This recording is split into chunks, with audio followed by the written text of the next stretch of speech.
Welcome to the Busy Fit Podcast, episode 24. If you missed episode 23, Aaron Duvall, our director of online programming, and I dove into what are we calling this again? Under versus overrated. There we go. Today we're doing part 2 of that episode. Yeah, I'm excited. I think it was pretty fun last time. This is completely off the cuff. I have no idea what topics Justin's going to throw at me. He threw a couple good ones at me on part 1, and we'll see if we can kind of trip each other up here on a part 2. So, Justin, I'll let you kind of kick us off with one, though. Great. And I actually have a few from a corporate wellness challenge we're doing with a company of 300 people. Some questions that are not on our list, so Aaron doesn't even know these are in the ballpark here. So for the first question, protein intake and kidney health. So I'll give you context to it now. So we were talking to this person, and they essentially said that the reason they can't have more than 20% protein in the day is because they read that that's going to have a negative effect on their kidney health. And so they're like, yeah, I can't do a high protein diet. And so in that context, as far as whether it's underrated, overrated, actually getting to an ample protein intake and how that affects your body, what is your take on that? Gotcha. Okay, so I think I'll give a couple different answers that may be a little conflicting, but ultimately, if you drink enough water, you are probably almost definitely going to be fine. Just because, yes, your kidneys have to work to filter, like, not just protein, but anything you ingest. So if all that you're eating and drinking is granulated protein and creatine powder, and you're not having any just actual water with that, and yeah, your kidneys probably won't like you very much. But you're not going to go into kidney failure just because you get, um, what's considered like a high protein diet. And I think when we talk about performance in general, people that actually train and work out and want to build muscle, the threshold that people actually need to ingest, like the amount of protein is, I mean, it's going to be higher than what we consider like a recommended daily values. So some people may have to get out of their comfort zone a little bit and figure out, maybe just get creative on ways that they can ingest a little bit more protein in their diet. Having just a chicken breast at dinner being your only source of protein during the day isn't really going to be that. So I guess going back to in the context of, if someone were to say to me I don't want to eat more protein because I'm afraid of what it'll do to my kidneys, I think the belief that or the belief of the effect that ingesting protein has on your kidneys in a negative fashion is completely overrated. Um, Again, if you are hydrating, if you are drinking water, you are going to be fine. I'm not a doctor, but I can pretty safely say that with pretty absolute certainty. But again, that doesn't mean go out and just only drink protein shakes, eat lean red meat, drink creatine, and you know, and drink a lot of alcohol and never drink water. Yeah, your kidneys probably aren't going to be very happy. So, I guess that's my long-winded answer. I love that you got it back to a underrated or overrated, because that first one was not exactly set up for that, all or nothing response. Yeah, that was tough, but we kind of circumnavigated the world there, but we got back to it. No issues there. Artificial sweeteners. We'll talk. We'll group this into artificial in terms of sugar, alcohols, aspartame, that side of things. We're not necessarily talking about maybe a stevia leaf. Yeah, it's a good clarification.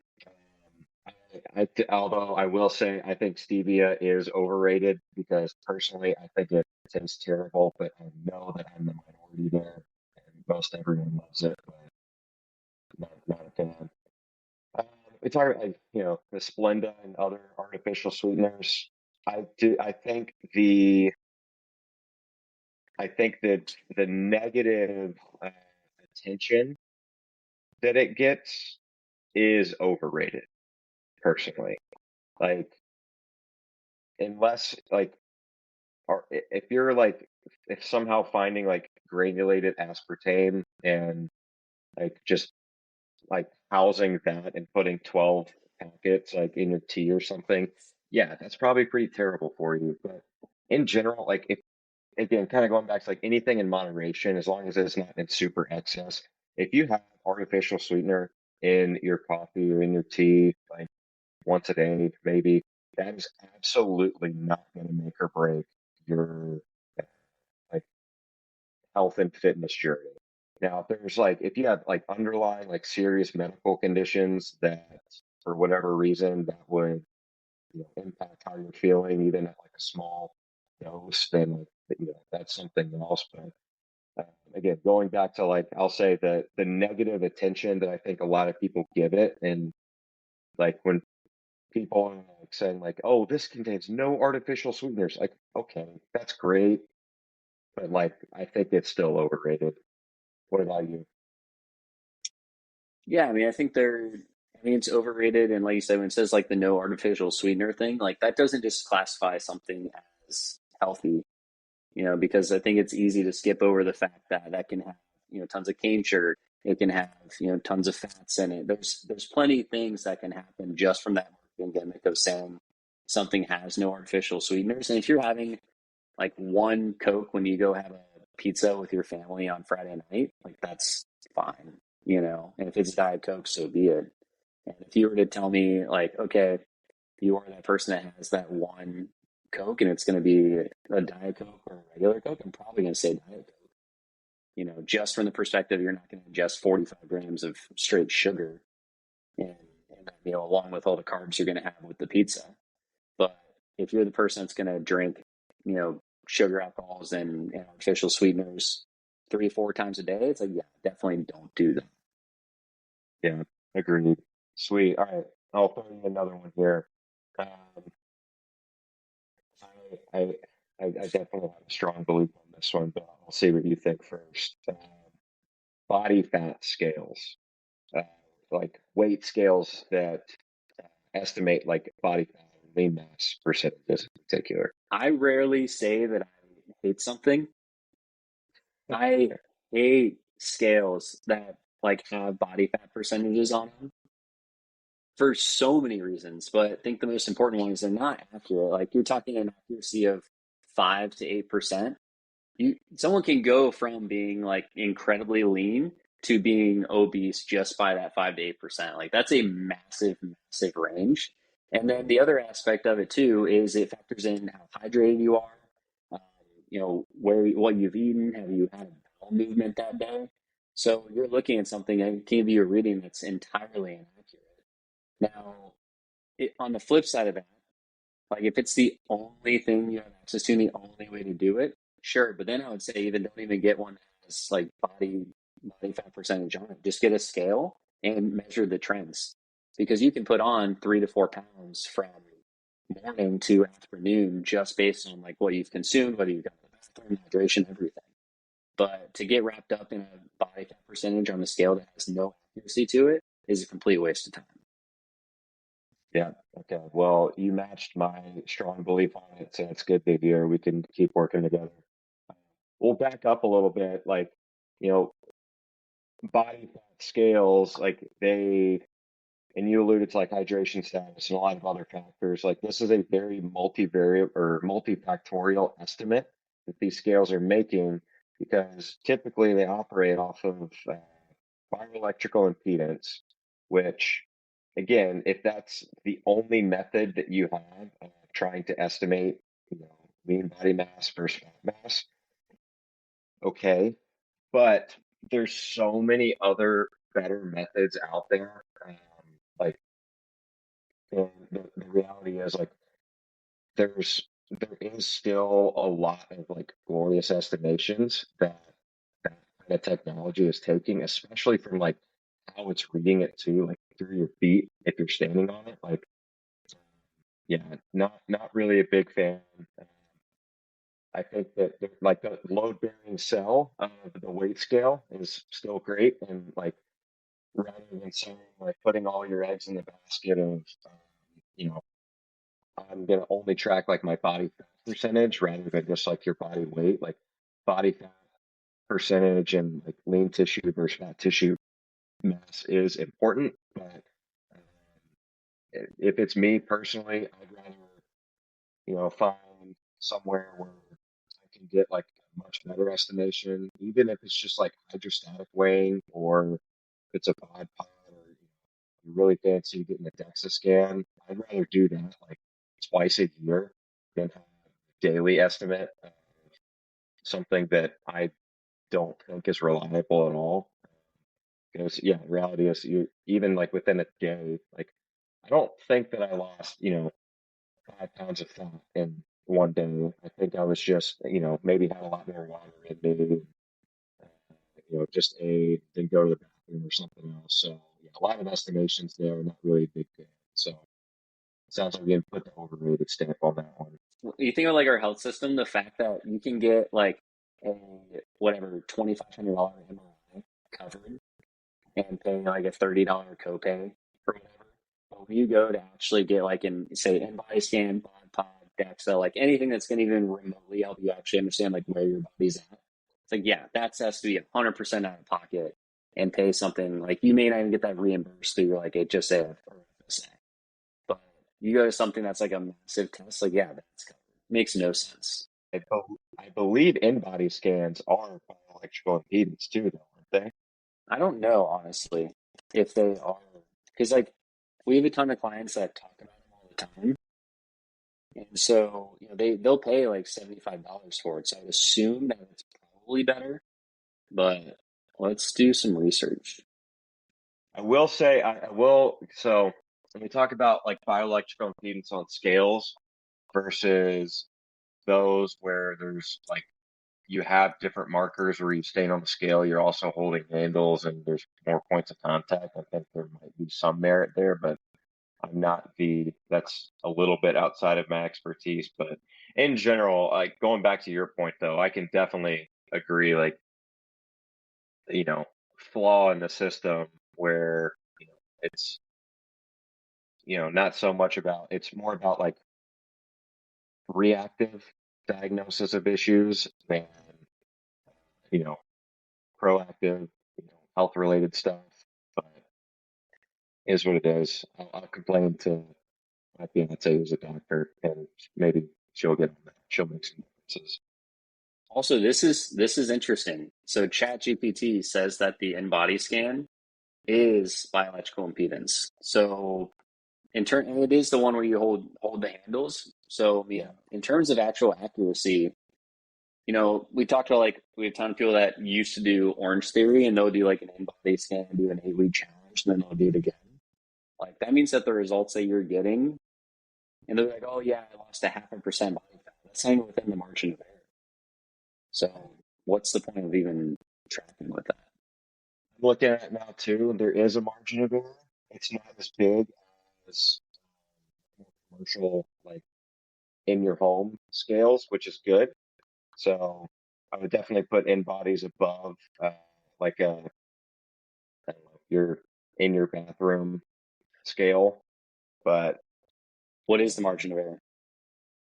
it says it found to be 98% as accurate as DEXA, so not too high, which is good. All right, all right, that's better. We'll take it. So we can put a good stamp on antibodies. I We'll haven't get it read the okay for it. research, but we'll give them the okay relative to again the crummy bathroom scales. I think I think for you this will be tough to answer. I don't think we said this on part one, but correct me if I'm wrong. But CrossFit, That is a the really hard long one to answer. the long pause. I knew it. I knew that would get you. CrossFit has its time and place. I think there's a specific group that can benefit from it. Specifically, I don't think it's the population that CrossFit probably wants it to be. I think CrossFit probably wants it to be like the person that's not active and getting them to be active and promoting like this like longevity side of things. Which, if you were to say like that's purely what CrossFit's for, I think it's a load of crap. Like, I don't think CrossFit is the best way to stay healthy. I don't think CrossFit is like the fastest way to get healthy. Nor do I think it's like what everyone should be doing forever. And also, like, just in terms of like quality movement, they can say they stress like all of the proper certifications and, movement analysis and all this stuff to do everything really well. But when you look at it like a granular level, rarely do you walk into a CrossFit gym and see like, yeah, everyone's clean looks perfect. Or like see, survey a floor and be like, that person definitely should be doing like a RX clean, for example. Now, the population I think it is more beneficial for is the population that treats it as a sport and like wants to compete. I think it's a really cool and engaging sport. But outside of that, like that, even that side of it, like we've talked a lot about how performance is not necessarily healthy. The performance side of CrossFit is not necessarily healthy either. Now, people do a really good job and like build a really good foundation so they aren't going to get injured. But how often do you see a CrossFit athlete like tear their labrum, need shoulder surgery, back surgery, like career-ending knee injury from doing some sort of functional movement? Like all of those things typically happen with CrossFit. So, I think for me, it's severely overrated for the general population. Do I like the initiative of trying to get people healthy and like getting people to be active? Yeah. And do I love the community side of it? Yeah. But as far as an actual, like, as far as being one of the actual areas where it's like, this is the thing that you should do forever, I don't think I'll ever be in that bucket with CrossFit. But the sport, the competing side of it itself, like if you love that, cool. But I don't think what you see on television or what you see people doing for the open is necessarily the thing that everyone should be doing. Like I think most people that probably do the open probably shouldn't even be doing the open. So I would say overrated. Yeah, hot take, and that's why I gave it to you. Yeah, I'll start and say real quick, like elite CrossFit athletes are the most impressive athletes on the planet, hands down.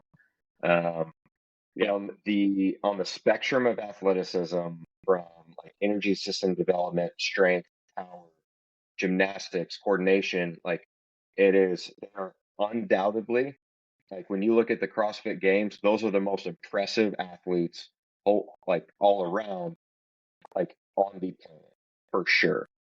Um, but and kind of, I think, kind of going back to your main point, uh, the general population is not like that level of an elite athlete. And for some people trying to kind of push that square peg through a round hole and say like, because they like the community aspect, they like, structured workouts, they're fun workouts, they're around great people, and fun coaches most of the time, like kind of again, like pushing the square peg through the round hole of someone that likes to be in that environment into a system programming that may not necessarily be the best for them. Um, that's right. View it as overrated as well. Uh, I think I do believe like it's absolutely better than doing nothing. I think and I used to work at a CrossFit gym. I, I I have a friend that owns a CrossFit gym. I know people that are good friends of mine that are CrossFit coaches, and there's I think some people that uh, you know consistently like put down CrossFit may not also realize like the variability in like certain gyms and certain people too. Like I, the gyms that I've seen or been in, and I've visited a few just to like work out in a couple as well. I've seen some where, like you said, I'm kind of like, oh god, it's just kind of like just a little bit of eyewash on certain movements, or you kind of cringe at certain things, and people try to push the square pegs to the round holes. But uh, I think when you have a great coach, and but that goes for anything too, right? Like it doesn't have to be not just CrossFit. If you have a great triathlon coach or swim coach, great just strength coach in general, like that makes a world of difference. And someone that knows like human limitations, movement limitations, understands body physiology and everything else, and isn't just the, you know, here's what we got, this is what we're gonna do, and like we're gonna figure out a way to make it work. You know, that's really not the best option for a lot of people. So I think uh, I'm this isn't the name of the game, but from a programming perspective, just a lot of the stuff that I've seen, like again, workout any workout's better than well, most working out is better than like complete inactivity. But I think there's a lot smarter ways to you know program certain workouts for a lot of people systematically. So on that standpoint, I'm going to say that it's overrated. But I will say that from the community aspect, um, like what CrossFit has done for even sports like gymnastics and Olympic weightlifting. I don't know if saying underrated is the right thing because there's so much hype around it already. I think it's just like it's rated from that aspect. But yeah, that's why I asked it because yeah, like we just kind of said, the tough one, a little polarizing there. So glad we brought it up. Yeah, and there are, I mean, especially now you're seeing, CrossFit gyms and training programs and like get more qualified coaches, a little bit more in depth with what they're doing with programming. Um, you're also having now people that graduate with like exercise physiology degrees that grew up with CrossFit, bring that education into the CrossFit space and starting gyms. And there are gyms out there that are run by strength coaches and physical therapists and people that know what they're doing. And those gyms do it really well. But it's more so, I think, the general of like, yeah, you can go take a 3 day course and then go, run a gym. It's like, that's not the person I would trust with my health. All right. Those were some aggressive topics today. Yeah, that was good. Um, I like this. I like this format. I think we'll, and sometime in the future, need a part three. So I'll be brainstorming uh, controversial suggestions in the meantime. Perfect. Perfect. Can't wait.